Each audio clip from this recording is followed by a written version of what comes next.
Greetings, fellow carbon-based bipeds. I am Scott Rose, and you are watching Explosions and Stuff.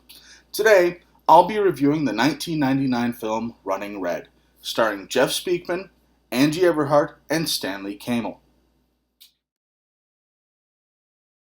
An overview of the film is Gregori, a Russian special ops soldier, leaves that life behind to start a new one in the United States. 11 years later, now with a wife and daughter, he learns that people can't always outrun their past. The pros of this movie?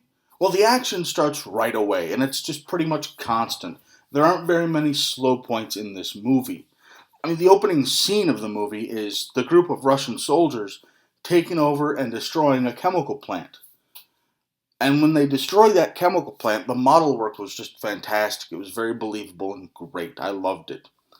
This movie also had a variety of the type of action that it carried. It had gun battles, it had fist fights, it had explosions, and it had car chases. No matter what kind of action you like, this movie's got it. I also loved that they didn't really have any shaky cam in this movie. If they did have it, it was very subtle and you could hardly notice it.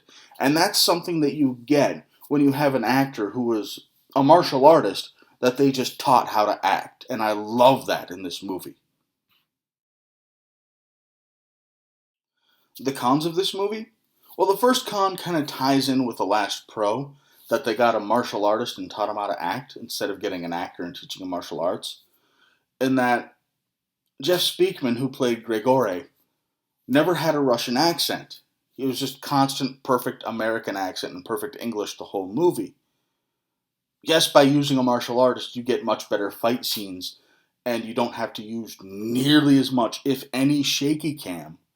But you lose a lot of versatility in the acting area, so they can't play as many types of characters.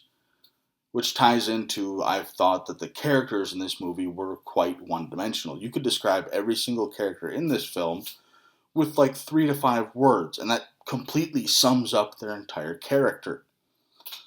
I also felt the plot was fairly predictable. It was like they just took a template of what an action movie should be and just put in little details here and there to kind of customize the whole thing. Another issue I thought they had was the opening scene was supposed to take place at night just before the sun came up. So they did a day for night shot, which is where they filmed it during the day, and in post they did some editing to make it look like it took place at night. The problem was they did it on a beach on a clear day with no sky cover, and there were just massive shadows all over the place.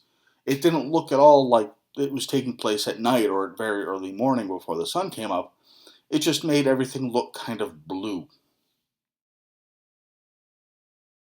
My favorite fight scene in this movie is easily Jeff Speakman's character Gregori, or Greg, versus the car thieves.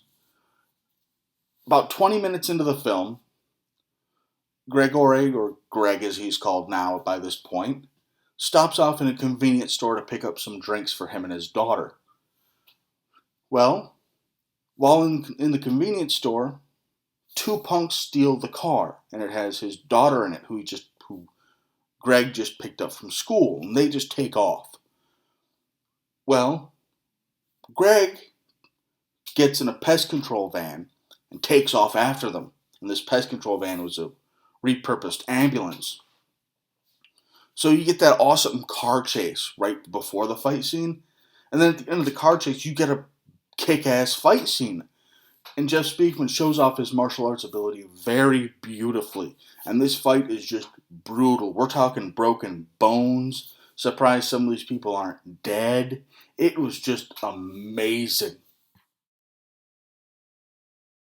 My overall thoughts on this movie?